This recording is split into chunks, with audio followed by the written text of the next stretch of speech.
السلام علیکم دوستو، آج ہم بات کریں گے گلیشیئرز کی اہمیت کے بارے میں۔ گلیشیئرز زمین کے زمینی رقبے پر برف کے بڑے بڑے ٹکڑے ہیں۔ وہ ایک بڑی سطح رقبے کا احاطہ کرتے ہیں جو ہماری زمین کے کل زمینی رقبے کا تقریباً 10% ہے۔ یہ نارتھ اور ساؤتھ پول کے قریب بہت زیادہ تعداد میں موجود ہیں، لیکن یہ پہاڑوں پر بھی پائے جاتے ہیں جیسے ہمالیہ۔ گلیشیئر ایک جگہ فکس نہیں ہوتے بلکہ وہ مسلسل حرکت کرتے رہتے ہیں۔ آہستہ حرکت کرنے والے گلیشیئرز کی رفتار سال میں چند فیٹ ہوتی ہے، جبکہ تیزی سے حرکت کرنے والے گلیشیئرز ایک ہی دن میں کئی فیٹ کا فاصلہ طے کر سکتے ہیں۔ گلیشیئرز کی درجہ بندی دو طریقوں سے کی جاتی ہے، ایک ان کی مورفولوجی کے مطابق اور دوسرا ان کی حرارت کے مطابق۔ مورفولوجی میں گلیشیئرز کی ان کے اسٹرکچر کے مطابق درجہ بندی کی جاتی ہے، جبکہ تھرمل حالت ان کے درجہ حرارت کے مطابق درجہ بندی کرتی ہے۔ گلیشیئرز کی پہلی قسم ہے سرگ گلیشیئر۔ وہ پہاڑ جن کی چوٹیاں بہت اونچی ہیں، ان کی چوٹی پر درجہ حرارت کم ہوتی ہے، لہٰذا پانی صرف برف کی شکل میں موجود ہو سکتا ہے اور بارش برف کی طرح ہوتی ہے۔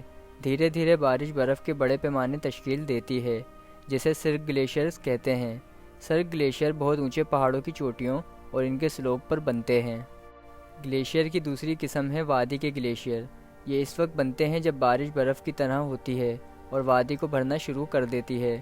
اوپر بننے والی برف نیچے کی برف کو سکیڑتی ہے، نتیجے کے طور پر برف گھنی ہو جاتی ہے اور اوپر کی طرف بڑھتی ہے، جو وادی کو مکمل طور پر بھر دیتی ہے، جسے وادی گلیشیئر کہتے ہیں۔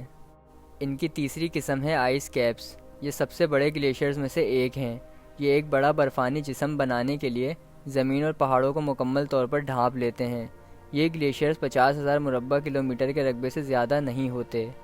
گلیشیئرز کی چوتھی قسم ہے کانٹیننٹل گلیشیئرز۔ یہ تمام اقسام میں سب سے بڑے گلیشیئرز ہیں۔ یہ گلیشیئرز 50,000 مربع کلومیٹر سے زیادہ پر مشتمل ہوتے ہیں۔ یہ گلیشیئرز انٹارکٹیکا اور گرین لینڈ جیسے قطبی خطوں میں پائے جاتے ہیں۔ گلیشیئر ان خطوں میں بنتے ہیں جہاں سال بھر کا درجہ حرارت فریزنگ پوائنٹ سے نیچے رہتا ہے، جیسے قطبی علاقے اور پہاڑی چوٹیاں۔ جب کسی علاقے میں برف باری ہوتی ہے اور یہ برف پگھلتی نہیں ہے تو گلیشیئر بننا شروع ہو جاتے ہیں۔ مزید یہ کہ برف باری جاری رہتی ہے اور اپنے وزن کی وجہ سے اپنے نیچے موجود برف کو دبا دیتی ہے۔ کمپریشن برف کو گھنا بناتا ہے اور مسلسل برف باری برف کی اونچائی کو مزید بڑھاتی ہے۔ یہ عمل جاری رہتا ہے اور اس کے نتیجے میں بڑے گلیشیئر بنتے ہیں، جنہیں بڑے ہونے میں عام طور پر سینکڑوں سال لگتے ہیں۔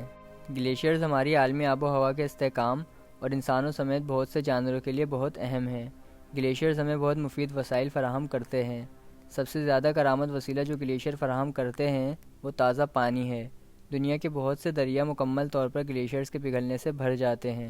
مثال کے طور پر ہمالیہ کی پہاڑی سلسلے میں ایک بڑا گلیشیئر ہے جسے گنگوتری گلیشیئر کہتے ہیں۔ یہ گلیشیئر ہندوستان میں دریائے گنگا کو تازہ پانی فراہم کرتا ہے۔ فوسل فیول کو جلانے جیسی انسانی سرگرمیوں کی وجہ سے گلوبل وارمنگ ہماری زمین کا درپیش ایک بڑا مسئلہ ہے۔ گلیشیئرز ہمیں اس بات کا اشارہ دیتے ہیں کہ گلوبل وارمنگ کتنی خراب ہوئی ہے۔ گلیشیئرز ہماری زمین کی اوسط درجہ حرارت میں اضافے کی وجہ سے پگھل کر گلوبل وارمنگ کی نشاندہی کرتے ہیں۔ بلا شبہ گلیشیئرز فطرت کا ایک اہم حصہ ہیں، لیکن انہیں پچھلی صدی سے خطرات لاحق ہیں۔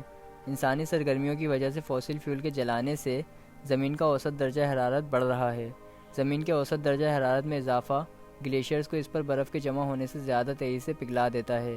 اس کے نتیجے میں زمین کی برفانی برف کی کل مقدار کم ہو رہی ہے۔ برفانی برف کے پگھلنے سے سطح سمندر میں اضافہ ہو رہا ہے اور سطح سمندر میں اضافہ ساحلی علاقوں کو ختم کر رہا ہے۔ دستیاب میٹھے پانی کی مقدار گلیشیئر پگھلنے کی وجہ سے کم ہوتی جا رہی ہے، کیونکہ سارا گلیشیئر کا پانی سمندر میں چلا جاتا ہے، جس سے سمندر کے پانی کی نمکیات کم ہو رہی ہے۔ اس کے نتیجے میں مچھلی اور سمندری مخلوق خطرے میں ہیں۔